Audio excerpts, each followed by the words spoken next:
Assalamualaikum warahmatullahi wabarakatuh. Hari ini kita akan tengok chapter 1, Simple Harmonic Motion. Kita akan belajar dalam chapter ni adalah yang pertama kita nak define Simple Harmonic Motion menggunakan formula. Kemudian kita nak melukis graf acceleration melawan displacement. Kemudian kita akan tengoklah dia punya term yang digunakan, amplitude, period, frekuensi. Kemudian kita juga nak melukis graf displacement, menggunakan formula, kita panggil ni general formula lah, general formula untuk simple harmonic motion. Seterusnya kita akan belajar velocity dan acceleration dalam simple harmonic motion, dan last kali kita nak gunakan semua yang kita belajar untuk selesaikan masalah dalam simple harmonic motion.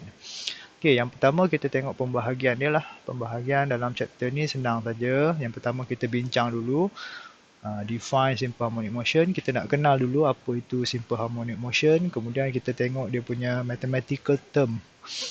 Macam mana pengiraan formula-formula yang berkaitan, dan juga yang ketiga kita nak tengok dia punya graf. Jadi apa itu simple harmonic motion? Simple harmonic motion ni senang ceritanya pergerakan periodic motion, pergerakan berulang-alik. Ada berlaku ulangan lah.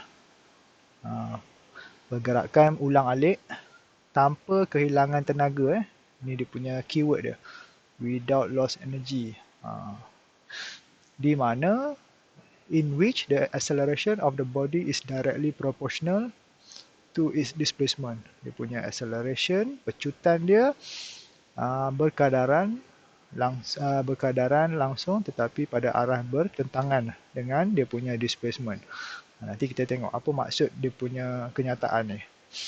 From the equilibrium position and is directed toward the equilibrium position but in opposite direction. Jadi secara matematiknya apa yang kita ceritakan dalam dia punya definition ni, simple harmonic motion ni adalah pergerakan yang di mana acceleration dia berlawanan dengan dia punya arah displacement. Jadi kenapa dia punya definition tu ada kaitan dengan acceleration? Jadi untuk pengetahuan anda semualah, apa yang kita belajar dulu, pergerakan dia bergantung kepada acceleration. Contohnya kita belajar dulu free fall motion. Macam mana pergerakan free fall motion? Dia bergerak disebabkan oleh ada gravity. Jadi gravity ni adalah acceleration lah. Acceleration bagi free fall adalah gravity. Jadi disebabkan ada gravity, barulah pergerakan tu kita kena namakan sebagai free fall motion. Jadi apa lagi motion yang kita belajar sebelum ni? Semester 1 kita ada belajar lagi circular motion. Kenapa objek tu bergerak bentuk bulat? Objek mengelilingi satu titik disebabkan ada satu acceleration namanya centripetal acceleration. Jadi semua pecutan ni dia akan mempengaruhi bentuk-bentuk pergerakan. Itu yang anda kena tahulah. Semua pecutan dia akan mempengaruhi bentuk pergerakan. Jadi sebab itulah kita define apa-apa pergerakan dia bergantung kepada pecutan. Pecutan ni datang daripada daya lah. Jadi ada daya, adalah pecutan. Jadi kalau ada daya yang sentiasa tunjuk ke arah equilibrium, jadi objek yang duduk dalam keadaan tersebut dia akan bergerak secara simple harmonic. Kalau ada daya gravity contohnya, jadi objek tu akan bergerak secara free fall motion lah. Jadi kita boleh define satu-satu pergerakan bergantung kepada pecutan yang objek tu dikenakan lah. Jadi macam mana kita nak faham benda ni? Kita kena tengoklah dekat contoh situasi pergerakan secara simple harmonic motion. Jadi ada beberapa contoh dekat sini. Semua pergerakan simple harmonic motion dia adalah pergerakan ke depan atau ke belakang, ke kiri, ke kanan lah. Kemudian di tengah-tengah, titik tengah tu kita panggil equilibrium position. Contohnya macam bandul bagi jam ni. Kalau kita dia punya bandul ni tidak bergerak, dia duduk kat tengah.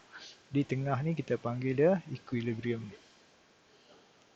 Kalau macam baldi ni contohnya, dekat sinilah equilibrium. Jadi bandul dia bergerak ke kiri ke kanan. Jadi dia bergerak secara simple harmonic motion lah. Kemudian contohnya bandul dekat ni. Dia bergerak ke kiri ke kanan. Jadi kita namakan dia simple harmonic motion. Okey, contoh lain adalah spring. Okey, spring. Apa-apa spring, kita gantung satu objek kat dia, kemudian kita lepaskan, dia akan oscillate lah ke atas ke bawah, ke atas ke bawah. Sama juga dengan pendulum biasa, ke kiri ke kanan. Jadi bila berlaku pergerakan ke atas ke bawah atau ke kiri ke kanan, itu adalah pergerakan simple harmonic motion. Dengan syarat dia tidak semakin perlahan atau semakin laju lah. Jadi dia punya keadaan tu dia mesti tidak berlaku perubahan tenaga. Maksudnya dia tidak slowing down, dia tidak increase in speed. Jadi ini contoh-contoh bagi simple harmonic motion, antaranya piston kereta. Jadi kalau keadaan tu tidak semakin laju atau semakin perlahan, kita panggil dia simple harmonic motion. Kalau dia dah semakin perlahan, dia bukanlah kan. Jadi dia dah semakin ada damping lah dekat situ. Jadi simple harmonic motion tu dia punya ruang lingkup ketika dia tidak semakin laju atau semakin perlahan. Dia mesti maintain kelajuan dia, consistent. Okey, jadi macam mana boleh terhasil simple harmonic motion? Dalam silibus kita ada 3 contoh utama lah. Yang pertama pendulum. Yang kedua kita panggil horizontal spring. Simple pendulum yang pertama. Yang kedua horizontal spring. Yang ketiga vertical spring lah. Dan yang ketiga. Okey, jadi daripada formula tu dia kata acceleration berkadaran langsung dengan displacement. Okey, pada arah negatif. Jadi ini dia punya direction bagi acceleration sentiasa berlawanan arah dengan arah displacement. Jadi kita boleh tengok dalam silibus kita yang paling utama ada 3 contoh ni lah. Jadi kalau kita nak tengok, kita tengok dulu dekat 3 contoh ni. Apa arah acceleration tu? Contohnya dekat pendulum. Pendulum ni dia ada daya, kita panggil dia daya ke tengah ni lah. Daya ni datang daripada graviti lah. Jadi kalau bandul tu kita tarik ke belah kiri macam ni. Bandul ni dia akan sentiasa ditarik kembali ke arah tengah. Ada dia. Daya graviti lah sebenarnya. Jadi dia tarik. Ataupun dalam situasi ni ada setengah panggil restoring force. Okey. Jadi kalau kamu tarik ke belah kanan, daya yang graviti tu akan tarik balik ke tengah. Jadi daya ni dia akan menghasilkan daripada daya, semua daya dia ada acceleration lah. Jadi acceleration tu dia sentiasa menunjuk ke arah tengah. Kalau kamu cuba nak ke kanan, dia akan tarik ke kiri. Kalau kamu cuba ke kiri, dia akan tarik ke kanan. Itu sifat dia. Jadi itulah daya yang kita bincangkan tadi. Okay, daya tersebut menghasilkan acceleration. Jadi acceleration sentiasa berlawanan arah dengan displacement. Okay, acceleration sentiasa tunjuk ke tengah, manakala displacement ni kita ukur daripada origin. Kita bayangkan kita letak paksi Chartesian kan, paksi Y, paksi X. Jadi di tengah-tengah tu dekat dengan dekat equilibrium tu kita letak dia punya origin. Jadi pengiraan displacement sentiasa jari tengah lah. Ke kanan positif displacement, ke kiri negatif displacement. Jadi arah acceleration ni sentiasa berlawanan arah dengan displacement dia. Kalau yang belah kanan ni acceleration tunjuk ke kiri, displacement tunjuk ke kanan. Tu dia punya arah sentiasa berlawanan. Okay, acceleration ke kiri, displacement tunjuk ke kanan. Jadi itulah sifat simple harmonic motion. Acceleration sentiasa berlawanan arah dengan arah displacement. Jadi sifat itu menyebabkan objek tu akan sentiasa bergerak daripada kiri kanan. Pergerakan tu jadi macam tu sebab ada acceleration tu lah. Okay, jadi sifat tersebut bergantunglah pada semua situasi. Kalau tengok situasi ni pun samalah. Kalau kamu tarik satu spring di atas satu meja, kita anggap meja ni licin. Jadi sama juga kotak ataupun blok kayu tu dia akan ada daya tarikan. Ini daya tarikan ke tengah. Yang ni Fs. Kalau kamu tarik blok kayu ni ke kanan, spring tu akan cuba tarik kembali ke kiri. Kalau kita tarik dia sebelah kiri ataupun kita compress spring tu, jadi spring tu dia akan cuba tolak balik ke arah kanan. Jadi bila ada displacement, ada daya, akan ada juga acceleration pada arah yang sama dengan daya. Jadi itu dia punya acceleration sentiasa berlawanan arah dengan arah dia punya displacement. Okay, displacement tu dia ada arah negatif positif. Jadi arah tersebut kita ukur daripada tengah, equilibrium position. Okay, jadi sama untuk blok yang horizontal pun samalah. Okay, jadi kalau kita tengok secara apa ni lah, contoh macam tadi, ni untuk spring secara vertikal, kamu ambil satu spring, equilibrium position dia dekat sini, contohnya kita tarik ataupun kita compress spring tu ke atas. Bila kita lepaskan, dia akan jatuhlah ke bawah, naik atas balik. Okay, jadi objek ataupun pendulum yang kita pasang pada spring tu dia akan oscillate, berlaku oscillation daripada atas ke bawah, di mana di tengah-tengah ni namanya equilibrium position. Okay, dia laku compression dan juga extension. Jadi spring tu akan berayun lah, ayun. Jadi bila kita tengok ayunan tersebut, ayunan tu dia akan, kamu tarik ke atas, dia turun ke bawah. Kita boleh plotkan dia punya displacement. Jadi yang dia punya perubahan position tu kita panggil displacement. Okay, yang X tu, jarak daripada tengah tu kita panggil X. X tu namanya displacement kan. Macam semua pergerakan lah. Kita belajar displacement, velocity, acceleration. Jadi yang displacement hari ni, dia punya X. Dia ada X pada arah positif, ada X pada arah negatif. Okay. Jadi displacement tu kita plotkan pada graf melawan masa.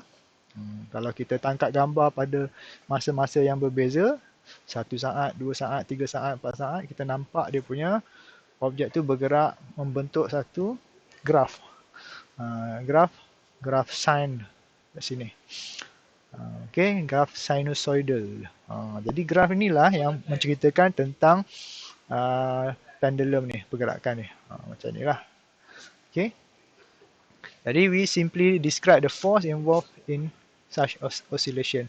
Jadi dalam situasi ni ada daya lah kan, daya yang bertindak. Jadi bila kita tarik ke atas, objek ni ada daya yang sentiasa nak turunkan dia ke bawah. Bila objek tu dekat bawah, akan sentiasa ada daya yang menunjukkan ke atas. Jadi itu force dia. Bila ada force dalam spring contohnya, kita boleh kaitkan dengan force spring. Okay. Ni dia nak derive lah, dia nak ceritakan ada daya. Daya tersebut bergantung kepada spring constant lah. Kalau keras dia punya spring, dia punya daya lebih kuat lah. Jadi kalau kamu contoh ada spring, kamu tarik dia. Bila kita tarik jadi panjang lah spring tu. Jadi semakin berat. Lagi tarik, semakin kuat dia punya daya. Jadi daya tu bergantung ataupun berkadaran dengan berapa panjang kamu tarik. Lagi kamu panjang tarik spring tu, dia extend lagi banyak, semakin susah kamu nak maintain dia punya pemanjangan tu. Jadi semakin beratlah spring tu. Jadi bila kamu pegang atau tarik, kamu akan rasa lebih susah nak tarik.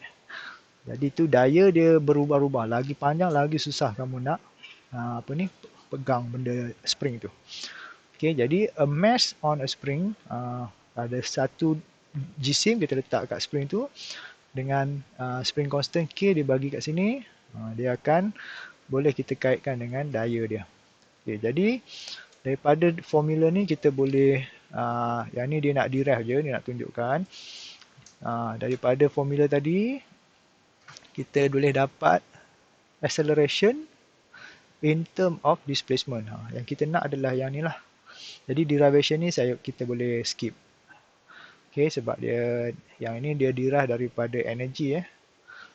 Jadi kita tak nak go deep dalam derivation ni. Yang penting anda tahu Acceleration dia berkadaran. Asalnya tadi acceleration berkadaran dengan x saja. Tapi kita nak buktikan dia dengan satu formula, so kita dah tukar kepada satu formula dengan keadaan acceleration sama juga dengan negatif omega squared. Omega ni apa dia? Angular frequency.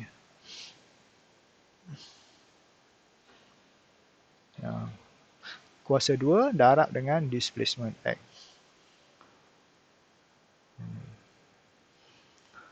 Okey, jadi inilah formula untuk acceleration bagi simple harmonic.